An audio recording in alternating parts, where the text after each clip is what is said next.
자, 그렇다면은 구약 성경 여호수아를 찾겠습니다. 여호수아 1절에서 21절까지.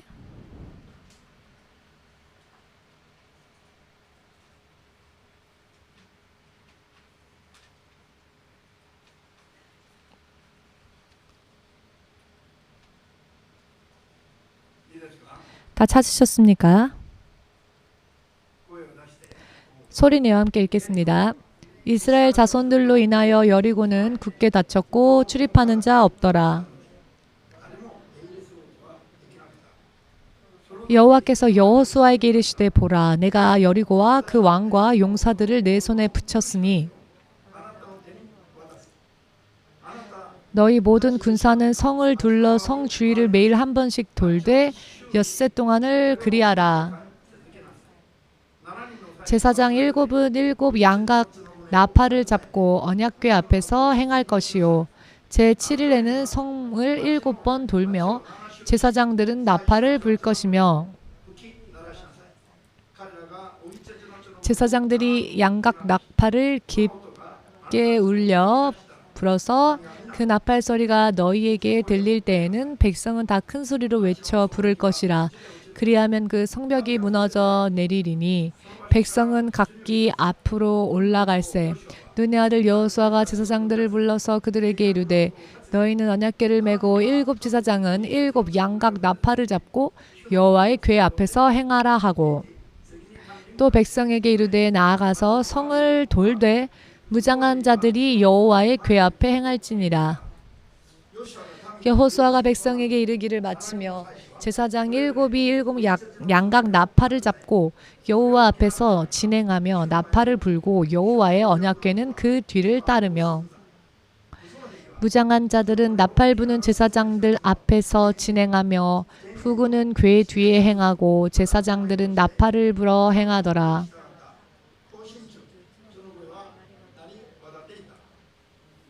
여호수아가 백성에게 명하여 가로되 너희는 외치지 말며 너희 음성을 들리지 말며 너희 앞에서 아무 말도 내지 말라. 그리하다가 내가 너희에게 명하면 외치라 하는 날에 외칠지니라 하고, 여호와의 궤로 성을 한번 돌게 하니라. 무리가 진에 돌아와서 진에서 자니라. 여호수아가 아침에 일찍이 일어나 나라 제사장들이 여호와의 궤를 메고 7 제사장들은 7 양각 나팔을 잡고 여호와의 궤 앞에서 계속 진행하며 나팔을 불고 무장한 자들은 그 앞에 행하여 후구는 여호와의 궤 뒤에 행하고 제사장들은 나팔을 불어 행하니라. 그 제2일에도 성을 한번 돌고 진에 돌아오니라. 엿새 동안을 이같이 행하니라. 제7일 새벽에 그들이 일찍이 일어나서 여전한 방식으로 성을 7번 도니 성을 7번 돌기는 그날 뿐이었더라. 7번째 제사장들이 나팔을 불 때 여호수아가 백성에게 이르되 외치라. 여호와께서 너희에게 이 성을 주셨느니라.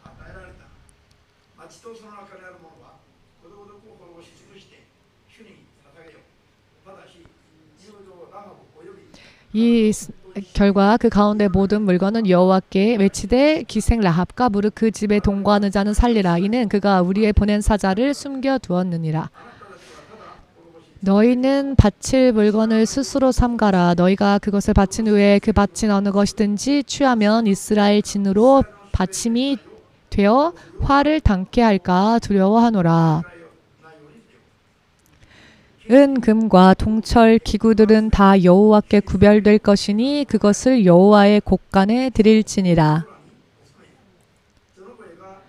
이에 백성은 외치고 제사장들은 나팔을 불매 백성이 나팔 소리를 듣는 동시에 크게 소리질러 외치니 성벽이 무너져 내린지라. 백성이 각기 앞으로 나아가 성에 들어가서 그 성을 취하고 성 중에 있는 것을 다 멸하되 남녀 노유와 우양과 나귀를 칼날로 멸하니라.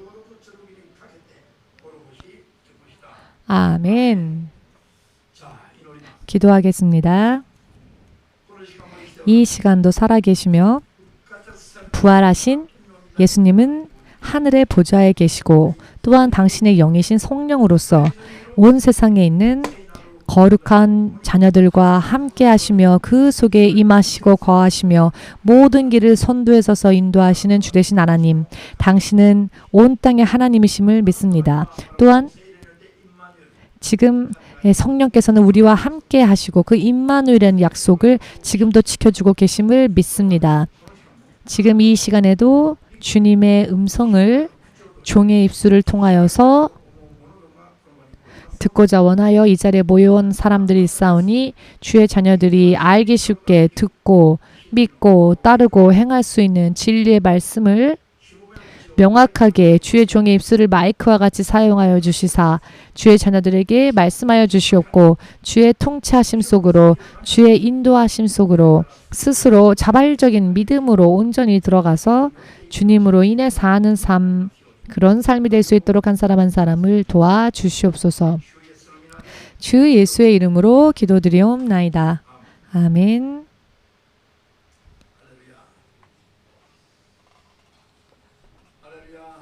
할렐루야. 어떠십니까? 자, 목사님이 한마디 했다고 모두 얼굴이 어두워져서 화난 얼굴 하지 마시고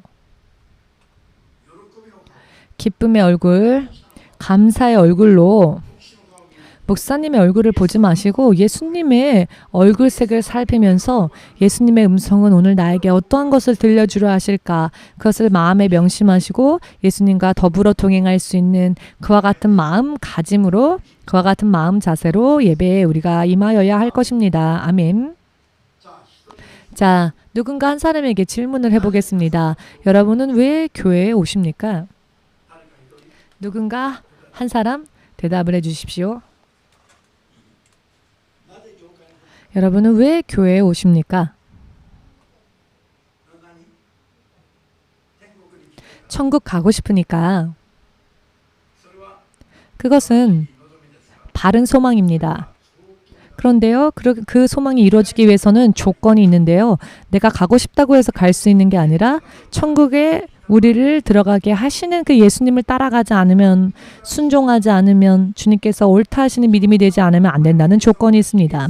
그 하나님의 이름은 예수님이시며 예수님은 전능하신 왕이시기 때문에, 전능한 하나님이시기 때문에 우리를 온전히 하나님 앞에 우리가 쫓아가면 하나님은 우리를 천국에 들어가게 하시는 것뿐만 아니라 세상에 살 동안에도 만족할 수 있도록 해 주십니다. 돈이 있어도 만족할 수 없고, 지혜가 있어도 만족할 수 없고, 가족이 있어도 외롭고, 명예가 권력이 있다 할지라도 마음에 갈급함이 있었던 그 인생을 하나님은 이제는 벌거벗은 몸과 같다 할지라도 평안하며 기쁨이 차며 갈급함이 없어지는, 이런 마음은 무엇일까? 아무것도 변한 건 없는데 교회를 다니는 것도 변함이 없고, 가족들과 함께 있는 것도 변함이 없고, 내가 항상 살던 집에 살고 있는 것도 변함이 없고, 일도 변함이 없고, 친구들도 변함이 없는데 왜 지금까지 일찍이 없었던 이런 기분, 이런 감정이 들까?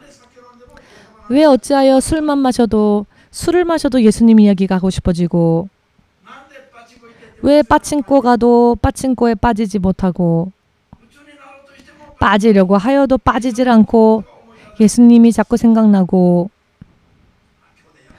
오늘 그냥 빠친코 그만둘까? 왜 이런 기분이 될까?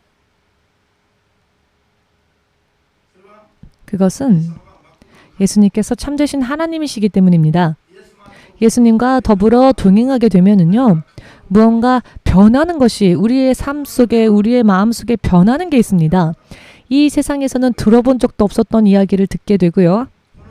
이 세상에 있는 모든 것을 손에 넣었음에도 불구하고 내가 알지 못했던 세상을 알게 됩니다. 인생이 지금까지와 다른, 다시 또 새로운 인생이 존재한다는 것을 하나씩 둘씩 알게 됩니다. 교회에 오는 목적은요, 지금 여러분들이 대답하신 것처럼요, 하나님 나라에, 천국에 가는 것이 우리 믿음의 목적이지요. 그런데 문제는 이 하나님, 우리를 천국 가게 하시는 이 하나님과 바른 관계를 맺어야 한다는 것이죠. 어떤 관계를 맺느냐에 따라 들어가는 자도 있고 들어가지 못하는 자도 있습니다. 죽고 난 다음에 그 길이 갈라지는 사람도 있고요. 아직 죽기 전에 스스로 하나님을 떠나는 사람들도 있습니다. 하나님과 어떤 교제를 나누느냐에 따라서 좋은 결과를 내는 사람도 있는가 하면 그렇지 못한 사람들도 있습니다. 교회에 오는 것이 목사님의 얼굴을 보기 위해서 오는 것이 아니라 목사님과 친구 되기 위해서 교회에 오는 것도 아니지요. 예수님과 바른 관계를 맺기 위하여서 교회에 오는 것입니다. 얼마 전 물었더니 어떤 분에게 물었는데 교회에 갔더니 목사님이 세상에 오신 예수님이다. 재림주 예수다. 목사님이 재림주 예수면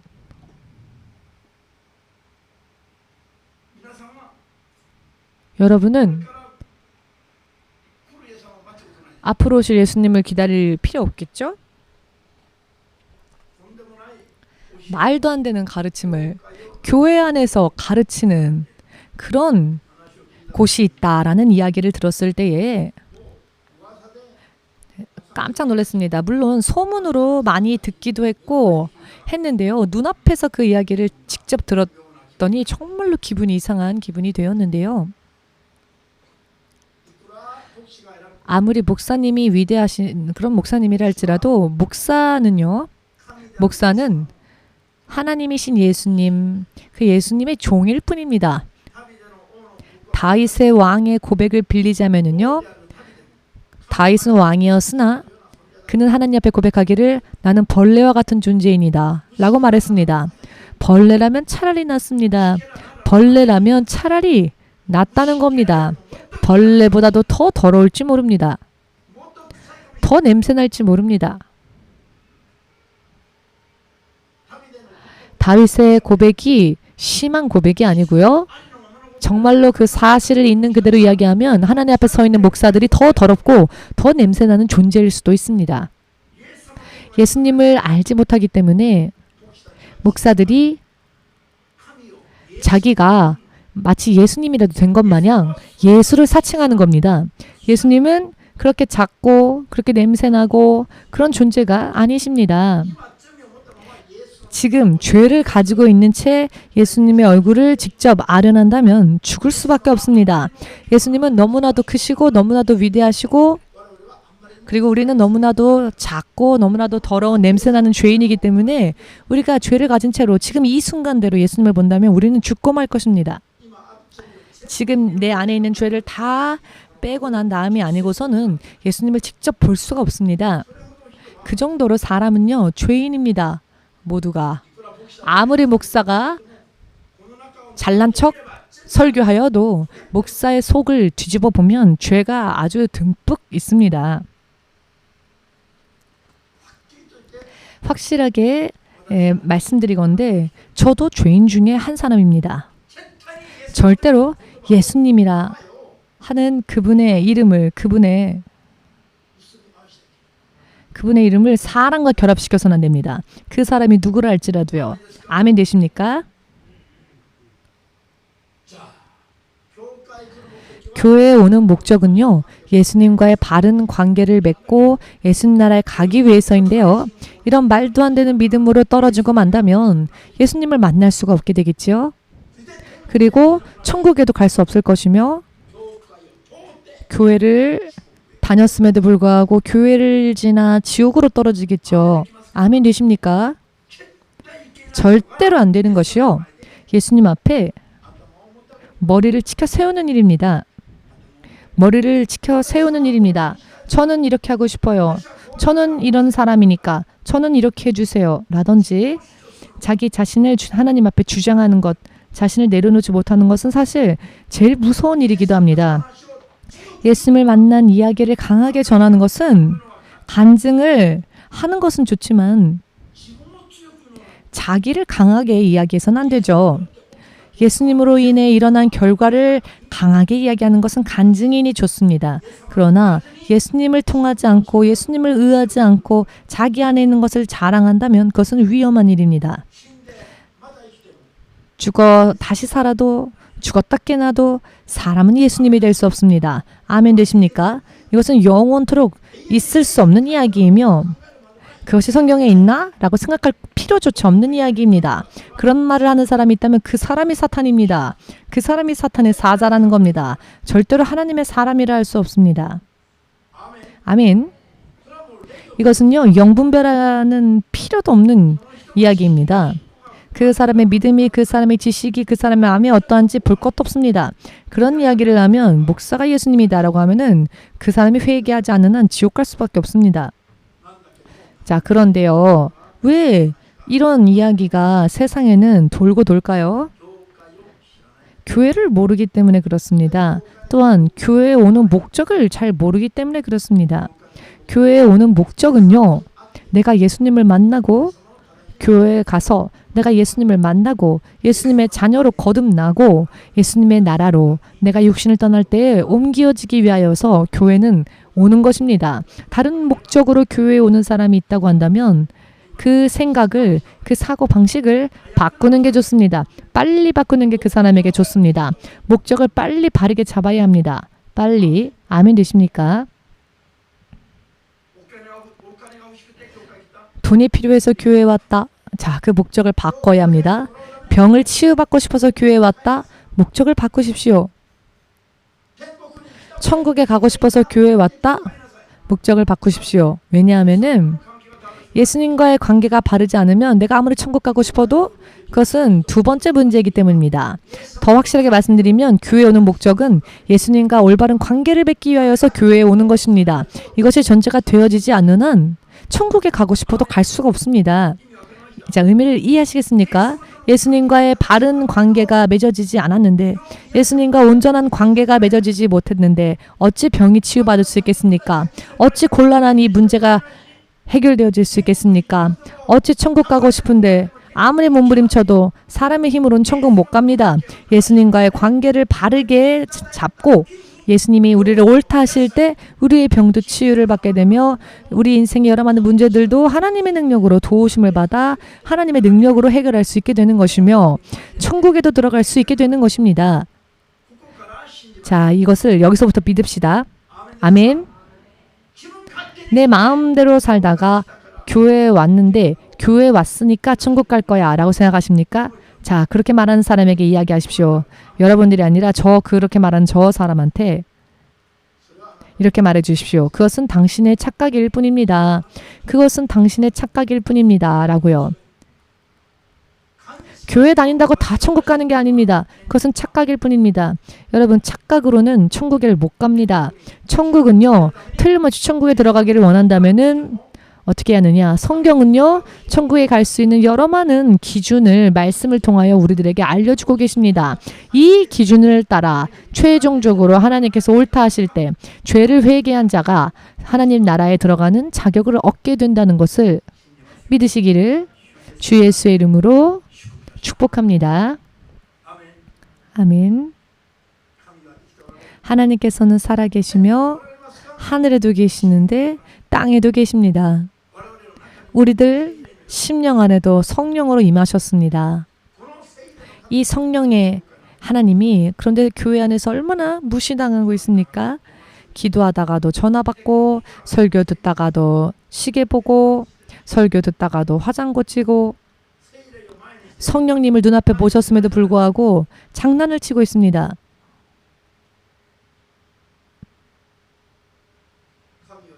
하나님을 바르게 믿지 않으면 헛것입니다. 하나님은요, 어찌하여 그 하늘의 보좌에 앉아 계시지 않고 더럽디 더러운 우리들 가운데로 오셨을까요? 보는 것만으로도 메스꺼울 정도로 썩어버린 사람 세상 속에 왜 오셔서 왜 우리와 함께 하실까요? 구원에 이르는 믿음을 도우시기 위해서입니다. 우리를 구원에 이를 수 있도록 도우시기 위해서 구원에 이르는 믿음, 그 믿음을 예수님으로 인해 받게 되었는데, 그런데 사람의 능력만으로는 그 예수님을 바르게 끝까지 믿을 수가 없기 때문에 성령께서는 우리들의 연약함을 도우시기 위하여서 우리가 온전히 구원에 이를 수 있도록 우리를 도우시기 위해서 오셨는데 얼마나 그 예수 성령님을 우리는 무시하고 삽니까? 오늘의 말씀을 바르게 들으시고 또 깨달으셔서 진실로 이 시대에 합당한 하나님 나라에 들어갈 수 있는 합당한 그에 걸맞은 믿음을 만들어야 할 것입니다. 아멘. 지금은 영적으로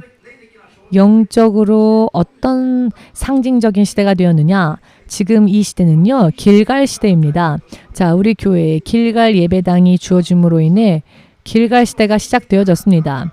그런데 일본의 정치적인 흐름도 바뀌었지요. 그것이 표적이다라고 눈으로 보고 알 수 있게 하나님 우리들에게 알려주셨고요. 이제 본격적으로 길갈 시대에 들어갈 것이다라는 것을 몇 번이나 여러분들 앞에 말씀을 드렸는데요. 이 영적으로 상징적인 길갈 시대란 어떠한 시대이냐?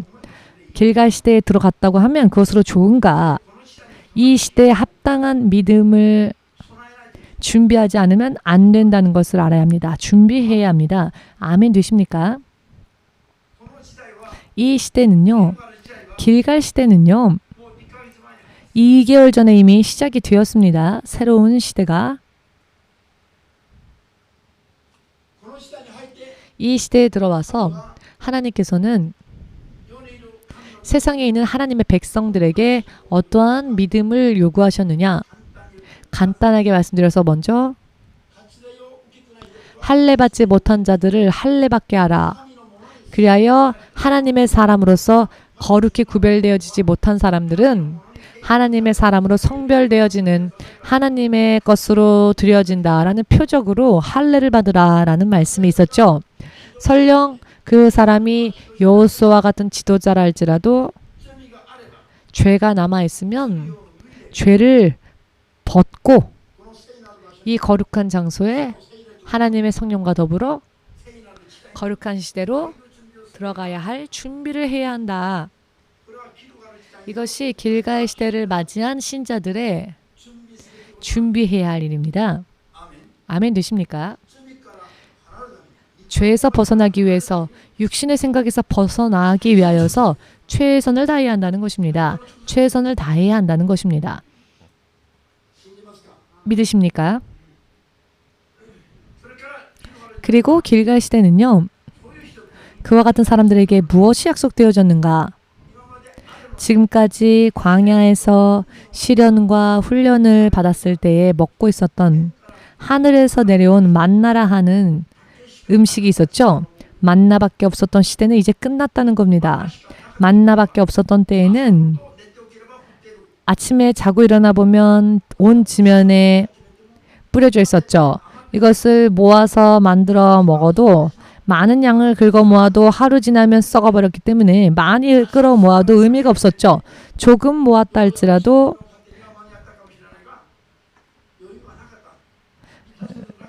자, 조금 배가 모자라다라고 하는 경우가 있다 할지라도 괜찮았습니다. 왜냐하면 그 다음날 아침에 일어나면 또 지면에 만나가 뿌려져 있었으니까. 바로 그날 채워졌기 때문에 많이 모아서 남긴 자도 조금밖에 모은 자도 어차피 큰 차이가 없었습니다. 그런데 이런 시대가 40년이 계속되어졌죠. 바꾸어 말씀드린다면 바른 믿음으로 영적으로 많이 기도하면서 금식하면서 싸우면서 영적 싸움을 하면서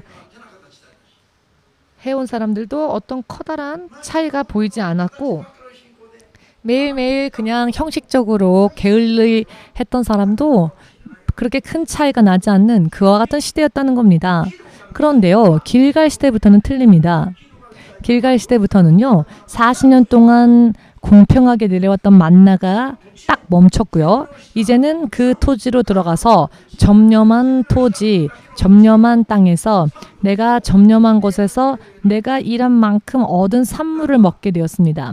자, 이렇게 되면 공평하게 내렸던 만나를 공평하게 나눠 먹던 시대가 아니라 이제는 개인이 그 토지의 산물을 재배하고 그 토지에서 나오는 것을 먹게 된다고 하는 것은 노력한 자들은 많이 거두게 되고 게을리한 자는 거둘 게 없는 수확이 없는 그런 시대가 된다는 겁니다. 양자의 차이에는 열심을 낸 자와 게으른 자는 가면 갈수록 그 격차가 벌어진다는 것입니다. 그 격차가 40년이라는 광야 때에는요. 불평불만을 말하는 사람은 있었지만 40년 후에 하나님께서 한꺼번에 그들을 쓰러뜨리셨죠. 40년 동안 기다리시다가 40년 만에 한꺼번에 심판하셨습니다. 그러나 길갈 시대에 들어가면은요. 마지막에 가나안 땅을 마지막에 점령하고 난 뒤에 가르시는 것이 아니라 예를 들어 아이 성에 들어갔을 때 초기 단계였죠. 근데 그 초기 단계에서 아간의 가족들은 제하여졌습니다. 이렇게 시대의 흐름이 바뀐다는 겁니다. 언제까지나 범죄에도 언제까지나 유괴 생각에서 벗어나려 하지 않는 사람을 언제까지나 기다리시는 시대가 아니라는 겁니다. 이제는 그 영적인 흐름이 빨라지게 되었고 선함과 악함이 바로 분명하게 나타나게 되는 시대가 되었다는 겁니다. 여러분 이와 같은 것을 꿈속에서도 잊지 마십시오. 나는 못 들었는데요. 나는 안 들었습니다. 라고 말을 해도 그것은 개인의 자유일 수 있지만 그러나 그 날은 올 것입니다. 더 이상 하나님께서 기다려주실 시간적 여유가 없습니다. 그 날이 빨리 온다는 것입니다. 믿고자 원하시는 분들이 있다면 마음으로부터 예수님께 아멘으로 주님 앞에 영광 돌리시기 바랍니다. 목사가 예수님의 이름으로 여러분들 앞에서 공공연한 장소에서 농담 섞인 말로 하는 것이 아니라 이렇게 설교로서 선언할 때에는 이것은 사실 목사의 운명을 걸지 않고서는 말을 할 수 없는 그런 부분입니다. 시간이 흘렀을 때에 그 거짓말이 들통이 나면 목숨도 건질 수 없고요. 사람 앞에서가 아니라 하나님 앞에서 설 수 없게 됩니다. 하나님의 사람으로 하나님 앞에 설 수가 없게 된다는 겁니다. 설교는요. 어떠한 말을 하더라도 좋다 이런 게 아닙니다. 설교는요. 그 말씀을 전하는 그 본인이 각오하지 않으면 안 됩니다. 자신이 전한 말씀에 대한 결과를 말입니다. 그런데 그럼에도 불구하고 이와 같은 이야기를 제가 여러분들에게 확실하게 전하고자 하는 이유는 무엇일까요? 목사님 안에 있는 것을 이 사람들에게 이런 이야기를 해서 내 이야기를 사람들에게 들려줘야 되겠다 라고 하는 기분과 감정을 여러분들에게 만일 제 생각을 전하려고 하는 것이라면 제가 하나님 앞에 쓰러질 것입니다. 그렇기 때문에 하나님께서 전할 말씀을 주시기 전까지는 머리를 비우고 마음을 비웁니다. 하나님 앞에서 텅텅 빈 것처럼 하나님 내일은 어떠한 말씀을 전해야 할까요? 계속 기도합니다. 주어질 때까지 기도합니다. 어제도요. 밤 11시 가까이 될 때까지 기도하니까 그제서야 하나님이 주셨습니다. 말씀을. 서전도사가 아니 왜 말씀을 빨리 안 가르쳐주지? 주보만 들어야 되는데 이렇게 서둘렀을 수도 있지만 어쩔 수가 없었습니다. 왜냐하면 제 마음대로 전할 수는 없으니까. 하나님이 주셔야 전할 수 있으니까.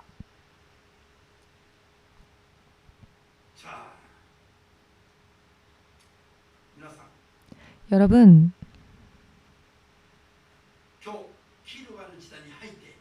오늘 길갈 시대에 들어가서 이스라엘 민족이 가장 처음에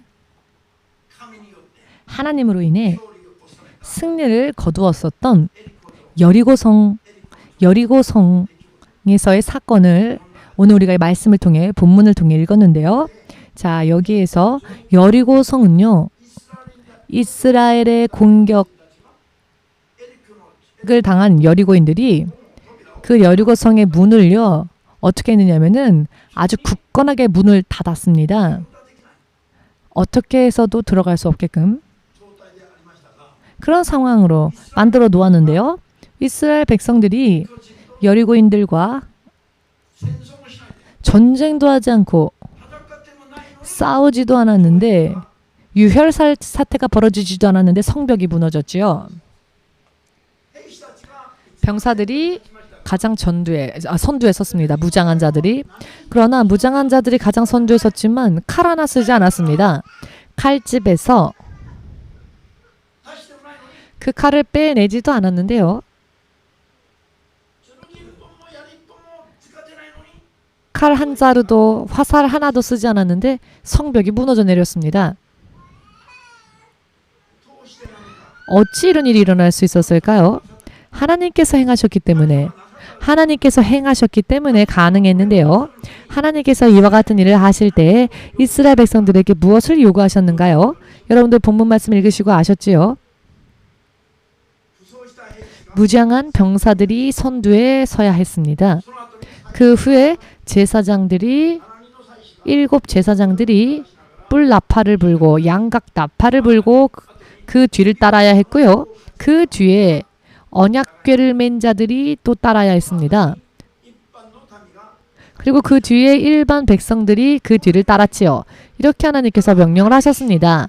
다만 하루에 매일매일 이 여리고성을 그렇게 한 번 돌아라 라고 하셨죠. 한 번 돌고는 집으로 돌아가서 쉬어라 라고 하셨습니다. 6일째 동안 계속 똑같은 일을 하라 하셨습니다. 그런데 조건은요.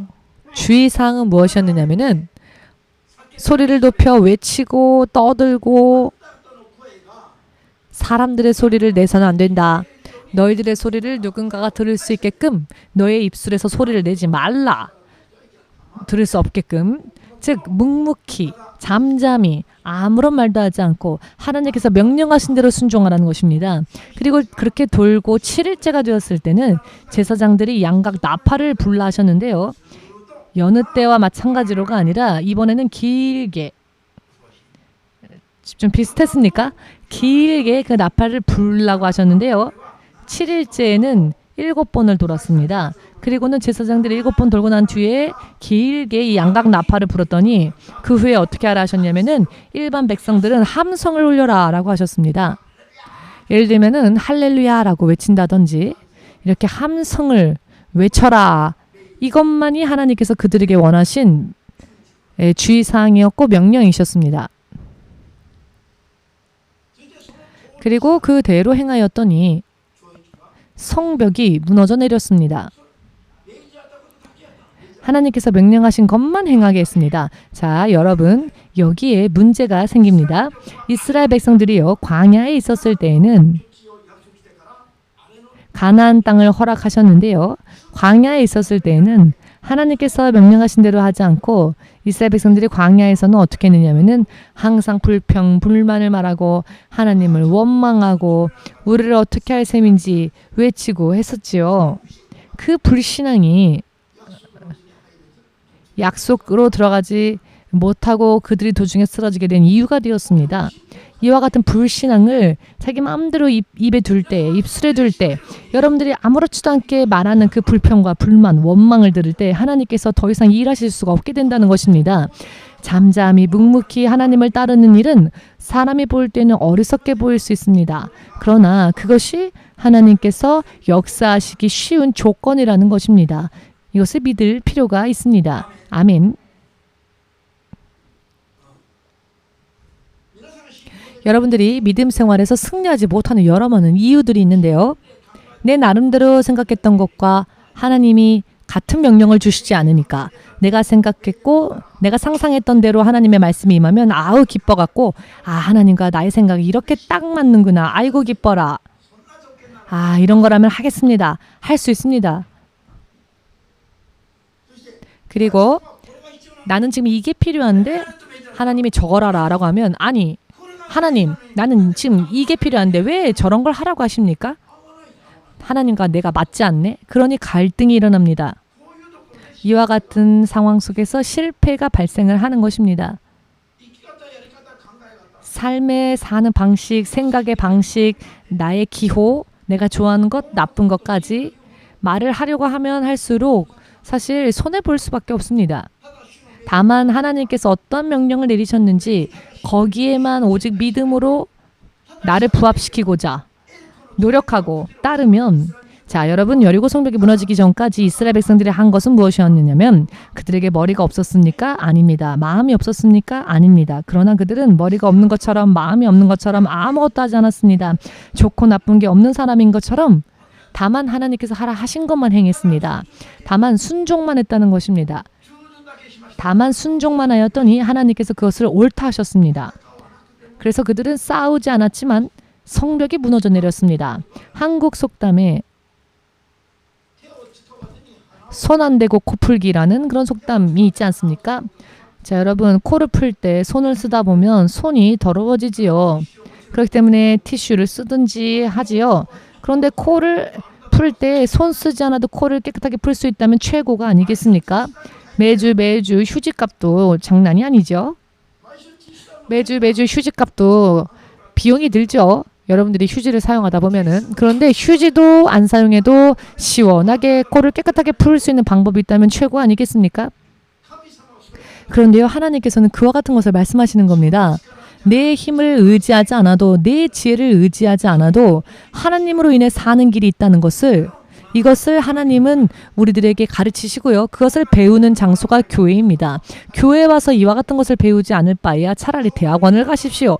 차라리 장사꾼이 되십시오. 차라리 정치가가 되십시오. 교회에 왔다면은 하나님으로 인해 사는 방법을 배워야 합니다. 교회에 와서는 하나님으로 인해 치유받는 것, 하나님으로 인해서 승리하는 것, 하나님의 방법으로 인해 행복해지는 것, 이것을 배워야 한다는 것입니다. 이것을 구하기 위해서 온 것이 아니라면, 목적이 다른 곳에 있다면 차라리 다른 곳으로 가는 게 낫습니다. 아멘 되시는지요? 진실로 진짜 믿음을 가져야 합니다. 시간이 지났을 때 반드시 승리하는 믿음을 가지는 게 우리들에게 유익합니다. 모양만, 형식만, 껍질뿐인, 나중에 시간이 흐르고 났을 때 왜 이런 결과가 나왔지? 결코 이런 일이 있어서는 안 되지요. 절대로 그런 일이 있어서는 안 됩니다. 할렐루야. 아브라함이 자기 고향의 본토 친척 아비 집을 떠나고 오직 하나님의 말씀만을 의지하여, 그가 75세였는데 그는 가족들을 데리고 75세라는 나이에 여행길에 올랐습니다. 부인을 데리고 75살입니다. 여러분, 생각이 되십니까? 이것이 근데 믿음의 기본입니다. 내가 태어난 대로의 풍습, 내가 태어난 곳의 풍습, 이와 같은 상식에 구애받지 않고 하나님의 방법대로 가는 것, 이것이 믿음의 시작이 됩니다.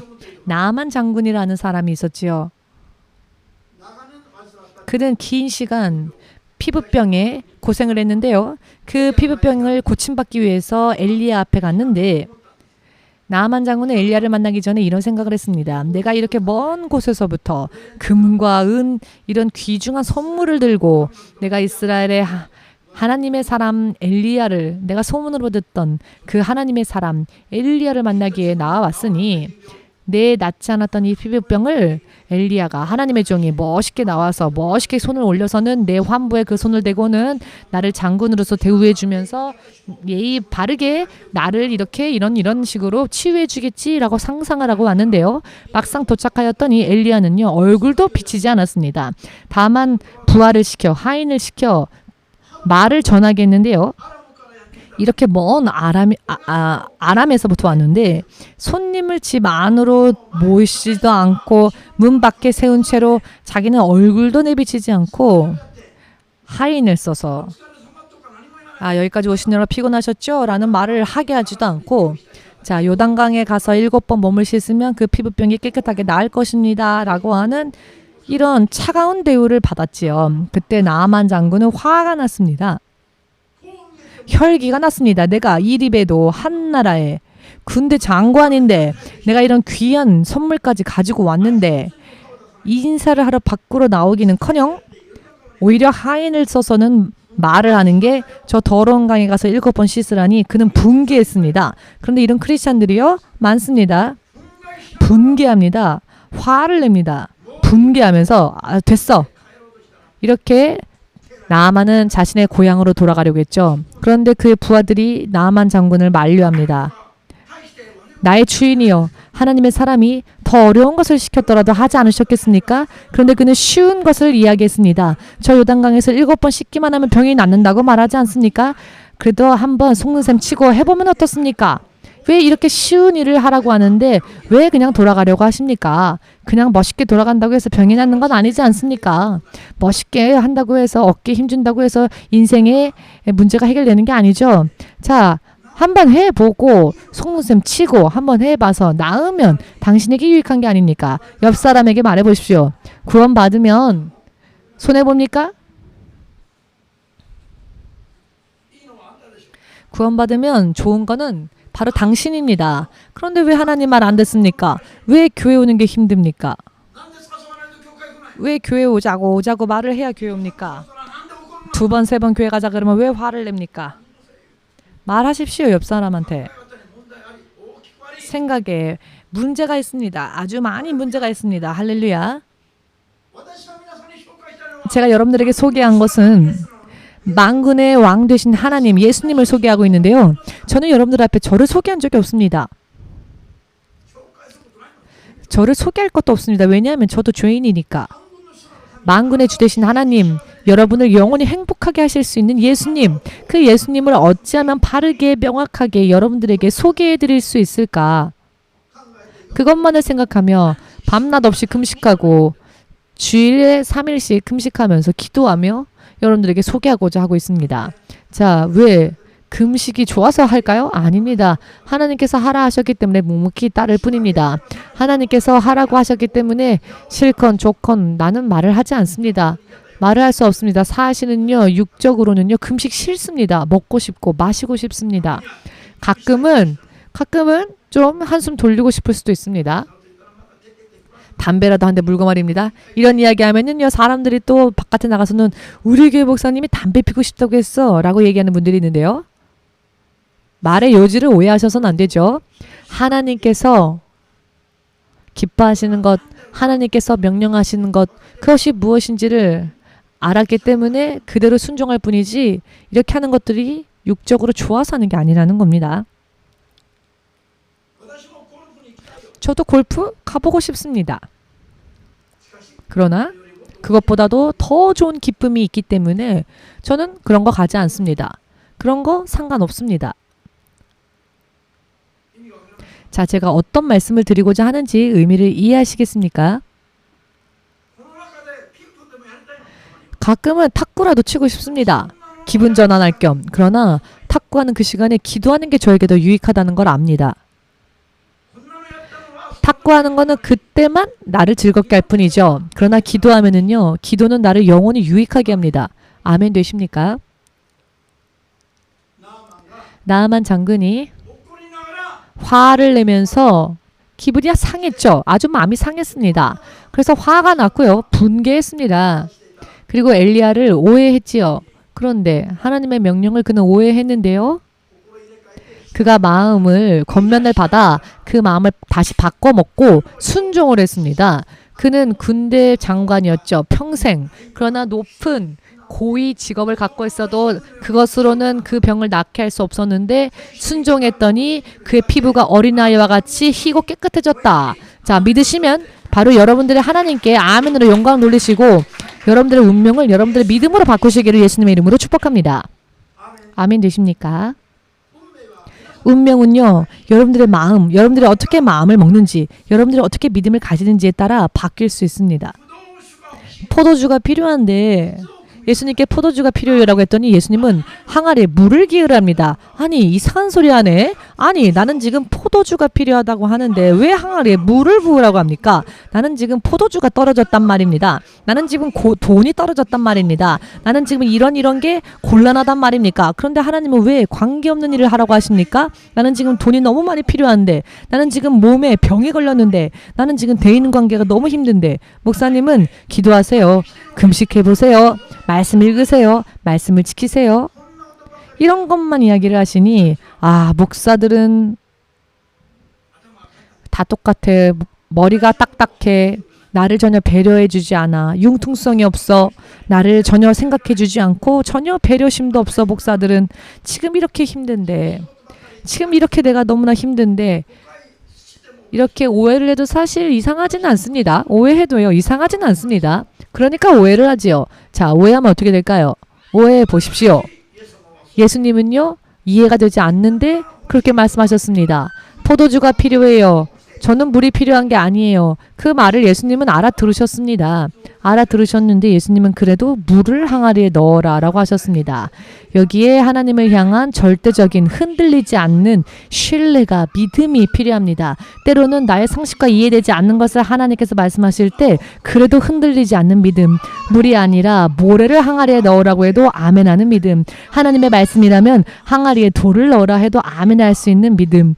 여러분들이 하나님을 향한 흔들리지 않는 믿음이 있다면 자갈이 포도주로 바뀔 수 있고 모래가 포도주로 바뀔 수 있으며 나뭇가지가 포도주로도 바뀔 수 있습니다. 저 더러운 오물이 포도주로 바뀔 수 있습니다. 이것을 할 수 있게 가능케 하시는 분은 하나님이십니다. 이와 같은 것을 보고 우리가 판단할 건 없습니다. 내가 스스로 판단하고 하니까 문제가 생기는데요. 문제가 생기니 실패하고 마는 겁니다. 하나님의 말씀을 그렇기 때문에 여러분 제가 말씀드리길 하나님의 말씀을 음미하지 마세요 라고 말씀드렸죠. 아니 왜 이런 말씀을 이야기하셨지 하고 천천히 찬찬히 생각해 보겠습니다. 하지 말라 했죠. 그게 위험합니다. 왜냐하면 내 머리로는 하나님을 이해할 수가 없습니다. 우리의 육신의 생각과 지혜로는 하나님의 계명을 이해할 수 없습니다. 생각하다 보면은 이해가 안 되니 싫어지고 도망가게 됩니다. 그러니까 그냥 순종하는 겁니다. 긴시지옥에서 목사님을 만난 어떤 분이 모른 척하고 지나갔다. 목사님 만나는 게 싫어서 라고 하는 사람의 이야기를 들었는데요. 이러면 끝이죠. 목사님 만나기 싫으면 끝이죠. 이런 사람 어떻게 해야 할까요? 그 사람을 위해서 기도해야죠.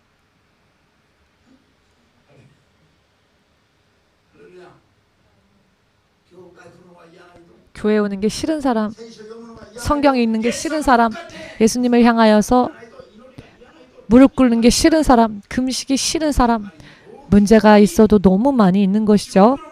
지옥의 문은 점점 열릴 것이고 천국 가는 문은 점점 좁아지겠죠. 천국 가는 문이 점점 좁아지면 저 여리고 성벽처럼 아주 굳건하게 문이 닫혀졌다면 어떻게 하시렵니까? 자, 돌아가면 되죠. 돌아가면 됩니다. 유턴하는 겁니다. 하나님께로 유턴하는 겁니다. 하나님께서 하라 하시는 대로 하는 겁니다. 그렇게 하지 않았던 부분을 회개하면서 하나님의 뜻대로 성령의 음성대로 하나님의 말씀만을 따라가시면 유턴할 수 있습니다. 살아있는 동안에는 유턴할 수 있습니다. 죽을 때가 다 되어도 죄를 회개하면 유턴할 수 있습니다. 그때라도 구원받을 수 있습니다. 그러나 교회를 50년 다녔다 할지라도 하나님께로 온전히 방향을 틀지 않았다면 구원받지 못합니다. 교회를 50년 다녔다 할지라도 하나님과 관계없이 내 뜻대로 살았다면 그것은 믿음이라 할 수 없습니다. 아멘 되십니까? 여리고 성벽 무너졌죠. 그 이유는 간단했습니다. 어찌 무기를 사용하지도 않았는데 용사들도 적었는데 자 이런 상황에서 저 성을 침입하라 점령하라 라는 명령을 들으면 난 못해 이런 사람은 절대로 하나님의 역사를 경험할 수가 없습니다. 지금도 곤란한데 목사님 저한테 지금 저를 죽으라고 하시는 겁니까? 흐르는 요단강에 들어가라? 지금도 힘들어 죽겠는데 40년 광야를 걸었는데 이제는 아예 강으로 들어가라. 흐르는 강으로 들어가라. 나보고 죽으라고 하시는 말씀입니까? 이런 사람이 있습니다. 지금 내가 더 이상 여유가 없는 정말 최악의 상황까지 갔는데 40년 광야에서 훈련받고 이제는 지쳐서 더 이상 어떻게 할 수도 없는데 저 흐르는 요단강 속으로 들어가라니 목사님 정말 차가운 분이시네요. 정말 매정하네요. 저보고 죽으라고 하는 말이네요. 목사님을 보고 그렇게 화를 내는 사람도 있습니다.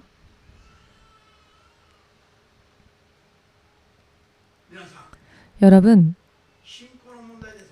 결국은 믿음의 문제입니다. 결국은 믿음의 문제입니다. 기분이 좋을 때는 믿음이 있고 상황이 좋을 때는 믿음이 있고 바다가 갈라졌을 때는 당연히 도망가죠. 당연히 그 길을 건너갑니다. 그런데 물이 흘러가면 난 못 가. 바다에 길을 만드신 하나님을 잊어버리고 강물이 넘쳐나는 것만 보는 사람에게는 얘기가 안 통합니다.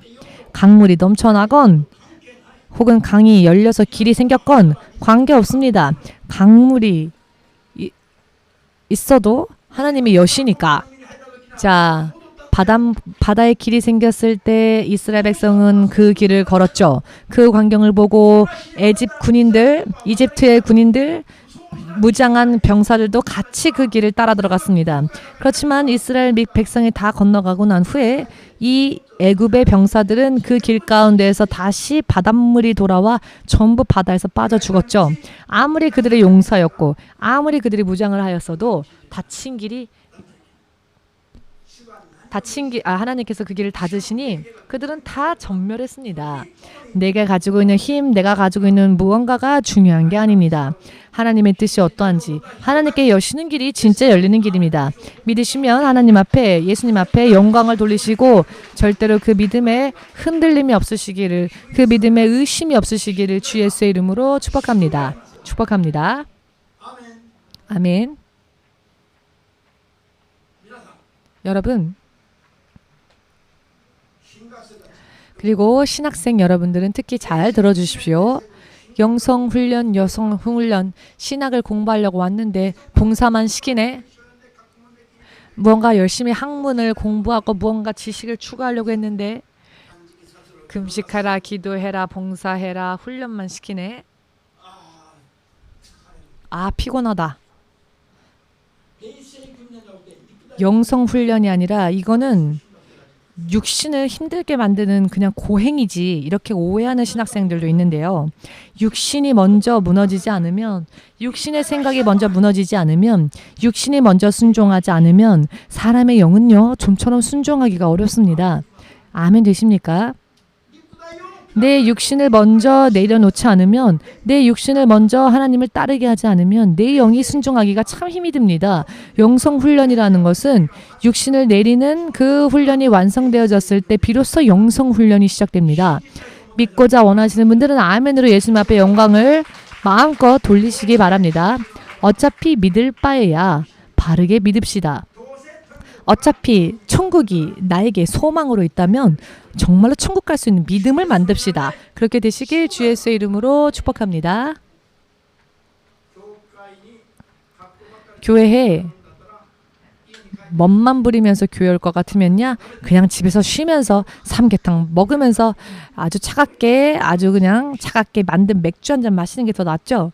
얼마나 맛있겠습니까? 아침까지 마셔도 상관없습니다.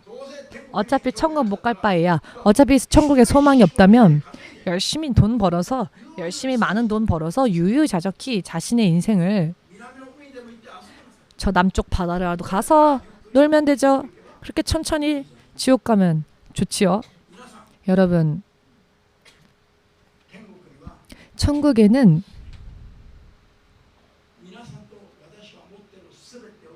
여러분과 제가 가지고 있는 모든 것을 다 투자하여도요, 그것으로는 들어갈 수 있는 문이 조금도 안 열립니다.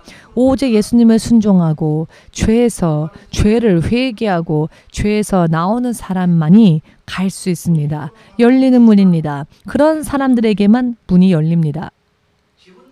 내 스스로 사는 것을, 나는 이렇게 살 거고 나는 이렇게 살고 싶고, 이런 나의 육의 감각을, 내 육의 기분과 내 육의 감정을 먼저 십자가에 내려놓지 않는 한 내 기분과 내 감정이 살아있으면 살아있을수록 하나님과의 교제가 어렵고요. 그러면 결국은 내가 손해볼 뿐입니다. 올바른 믿음이란 나는 죽는 일입니다. 내 기분, 내 감정, 내 육의 생각, 내 육의 정욕은 십자가에 못 박아 버리고 예수님의 영으로 인해 새로운 기분, 새로운 마음, 새로운 피조물, 새로운 영원한 생명의 충만함을 받은 상태가 바로 크리스찬들의 길입니다. 아멘 되십니까? 어떤 목사님이 저에게 이런 말씀을 하셨습니다. 신 목사님은 앞으로 어떤 계획을 가지고 있습니까? 차에서 조수석에 타신 분이었는데 갑자기 저에게 그런 질문을 해왔습니다. 저는 그런 걸 생각한 적이 없어서 저는 아무런 계획이 없습니다. 다만 주의 성령을 순종할 뿐입니다. 라고 했더니 굉장히 저를 보고 실망하는 얼굴을 하셨습니다. 뭐처럼 물어봤는데 왜 안 가르쳐주지? 그런 얼굴로, 실망한 얼굴로 돌아갔습니다. 그런데요, 저는 그 이상 무언가를 대답할 만한 계획이 없었습니다. 실제로. 그저 성령께서 감동 주시는 대로 하라 하시는 대로 할 뿐이고 주께서 여실 때에는 그곳에 들어갈 뿐입니다. 그 결과가 지금의 이 길갈 시대에 들어오게 된 것이었습니다. 1년 동안 훈련을 끝내고 바로 하나님의 계획이요. 단 하루의 어긋남도 없이 5월 1일 날 바로 이 장소에 우리가 들어오게 되었지요. 이 길을 열어주신 분도 하나님의 인도하심입니다. 앞으로도 주의 성령의 인도하심 따라가면 우리의 삶이 틀림없는 삶이 될 것입니다. 확실하게 믿으시기를 주 예수의 이름으로 축복합니다. 아멘. 자, 오늘 기도하실 때 어떻게 기도를 해야 할까? 간단하게 기도합시다. 어떤 기도를 드리느냐? 내가 지금까지 예수님을 믿노라면서도 예수님을 절대로 신뢰하지 못하고 절대적인 신뢰를 하지 못하고 내 육신의 생각을 말하며 하나님이 이해되지 않는다고 하나님을 불평하고 원망하고 혹은 내가 게을렀던 부분들이 있었다면 그 부분들이 죄라는 것을 인정합니다. 회개합니다. 라고 그리고 하나에서 10까지 하나님의 음성 따라 성령의 음성 따라 따르고자 원하오니 그렇게 할 수 있는 능력 주십시오. 이렇게 기도를 하셨으면 합니다. 자, 그렇게 하고자 원하시는 분들은 아멘으로 주님 앞에 영광 돌리시고 예수의 삼창으로 기도하겠습니다.